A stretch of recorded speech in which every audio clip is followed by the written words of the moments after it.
Welcome to That One Running Fans channel. Let's take it back to 2012, an unforgettable night on the indoor track. Two legends of distance running, Eliud and Mo Farah, faced off in a rare 2-mile showdown that tested not just speed, but pride. Before Eliud became the marathon king, and before Mo Farah ruled the Olympics, they were right here, pushing each other to the absolute limit. So, let's head to the track and see exactly how this epic indoor battle unfolded. So Mo Farah,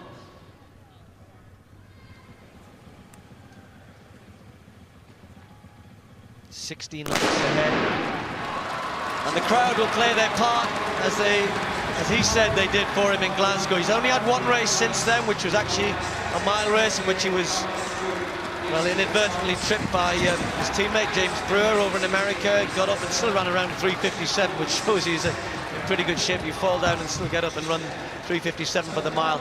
But this is going to be tough here today because no one else is going to help him, I don't think. I don't think Kipchoge will want to help. I don't think Bekele will want to help. And if Mo wants to get a fast time here, he's going to have to hope that the pacemakers don't go silly and that they run at a good pace that he can work off.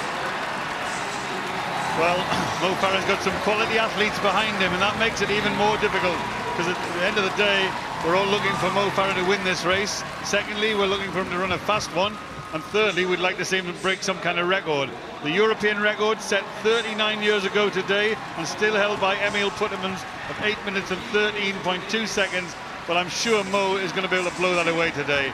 He's capable of running more than 10 seconds faster than that. But he's got Kenenisa Bekele's brother for company right behind him.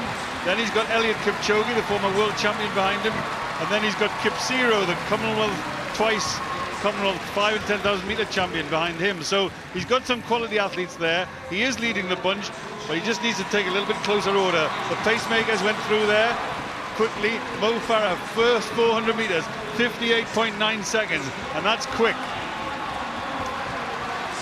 Yes, and for those of you who know the difference between the metric and imperial, of course it was 16 laps plus about 18 meters. And that 18 meters becomes important because we talk about Brent's just given a lap time there, so obviously that was 400 meters exactly. It wasn't actually to the finish line, so we'll be watching that. Lap times are important, but Brent, that idea of running about not far, sort of 30.5, something like that, is going to be important. And you don't want to have too many laps where you're slipping way outside of that sort of pace. But coming back to what I said at the beginning, these guys have got to just keep an eye on where Mo is and try and help him through here, because as I said, I don't think he's going to get much help from behind. He's a scout now, Mo Farah, and whether you're Kipchoge and all of his great, exploits in the past, they'll want to beat Mo Farah today, undoubtedly. That's absolutely right. And the thing is, he's sitting there on his own. When the pacemakers drop out, Mo will be in the lead. But the lap time there, the second 400 meters split, 1:59.7 for 800 meters, 60 seconds for Mo Farah for that particular lap. So he is running quickly. And remember, 2 miles, they're going to run close to 4 minutes for the first mile and try and run close to 4 minutes for the second mile. That puts the quality of running here in perspective. We're now ignoring the pacemakers a little. It's Mo Farah, really. He's the pacemaker, because that gap, all it's doing is guiding him along. It's not helping him along. And there they go through. 10 laps to go. Mo Farah, Bekele, Kipchoge and Kipchoge, 3 quality athletes there for the ride.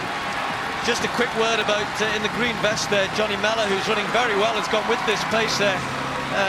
He's got the chance of going to the world indoors. He's got to run for 3,000 meters, 7:50, and they'll take the time at 3,000 meters. So he's got the chance here if he can hang on to the likes of Gabius. He's doing it very bravely there, because he had no option really but to go with this quick pace. So just watch out for that as well. That third 400 meters slipped a little, 62.5 for Mo Farah. And I think he realized that. He suddenly accelerated and has gone a little bit closer to the pacemakers. He hasn't gone with them, but he knows exactly what's happening. He's glancing up at the screen. He's getting the information that he needs. Katimba's doing a strong job. It's not his fault the athletes aren't following him. But the point is, when you get this kind of quality, you don't want to be sticking out there on your own and trying to set a pace for everyone else. So the first pacemaker jumps out. Eliud Kipchoge takes a bit closer order to Mo Farah. And that 400 meter split, 62.5, 3-2 for 1200 metres and another 62.1, so they're just drifting off that pace a little. But I suspect that's what he probably thought would happen. I think 4.344 would have been the target. The question is, can Mo Farah pick it up from that? Will the second half, undoubtedly the last 400 metres will be quick. We know it will be with the sort of calibre of athlete we've got here. But can they maintain enough pace to get them close over the last 400 or 500 metres that they can attack? If not the world record, then certainly something fairly close to it. Mo Farah looking good, looking relaxed, but so is Kipchoge just tucked in behind him. Well, our statistician who's doing his sums and doing the spotting onto the track, he just told me that Mo Farah went through the first mile in 4 minutes and 5 seconds. That means he's got to run a sub 4-minute mile to break the world record. That would be a tall order, but the things we've seen from Mo recently, you know he could go close to that. So, when the pacemaker drops out, Limo's looking good and doing a good job. Farah will be left in the front, but Keely just looking up at the big screen. Kipchoge is still there. Kipsiro is still there. Arne Gabius of Germany is still there. Young Johnny Mellor's been maybe paying for going with that early pace, but he really had no option. So the pacemaker steps aside. We've got 5 laps to go, and Mo Farah has to think about winning this race now. Maybe not think about the clock. Look at Kipchoge. He's already run very quick over 3,000 metres this year. He's been in very, very good form. And Farah's got to be aware. He's got to get his brain into gear here about how to win this. Maybe start to forget about the clock a little bit here. Hey, win the race, Mo. That's what you've got to do. If he wins this race, he'll have beaten some good athletes. He is the world champion at 5,000 metres. And now he's being challenged by the brother of the world record holder at 5,000 metres, and that is Bekele, Tariku Bekele. Now, I think it's time for Mo just to settle, just to think about winning the race. Mo's got a terrific sprint finish. The time will come. I think he's going to beat the European record on today's performance. I don't think they're going to get that world record, but the point is, he's got to win this race. He's come into this race with a huge background of performance. We know he's good shape. He's run a good 1,500 metres. Now he's being tested a little by Tariku Bekele. Well, Bekele knows he doesn't have the pace of Farah, Kipchoge or even Kipsiro, and that's why he's doing this. He just sensed that Farah was happy to just run at the front, and look at Mo just starting to rock a little bit here, but he's still close enough, and Bekele's really testing them here, putting his foot down, and there's just a little bit of daylight then. If it gets any further, Mo Farah needs to be careful. Kipchoge doesn't know whether to go past him or not, just sensing that Mo Farah is just not closing that gap. So he moves into second place, and they've got less than 400 to go. Less than 400 metres remaining. A grimace by Mo Farah. A 60-second lap there by Tariku Bekele.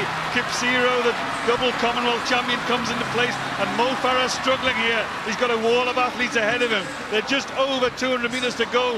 Mo looks a bit heavy today. He looks a bit tired. He's trying to run quick, and here he comes on the outside. Has he got the finish?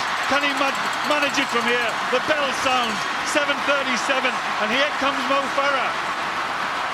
The noise here is phenomenal. They're trying to cheer their man home, but he's got some work to do here. It was a big effort to move up, and Kipchoge responded. The former world champion, kicking hard and going away. Mo Farah with nothing left at this point. It's Eliud Kipchoge looking good at the moment. Farah's trying one last big effort, but it's not going to get him there. Kipchoge's going to... And there it is, the moment that reminded the world just how versatile Eliud truly was.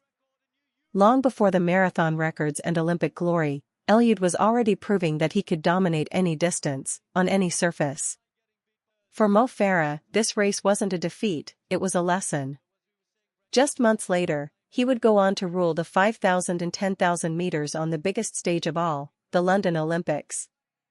What makes this 2012 indoor race so special is that it captures two champions at a crossroads, one beginning his transformation into a marathon legend, the other rising toward global dominance on the track.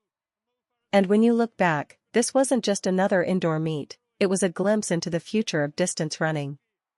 Eliud and Farah, two greats, one unforgettable duel.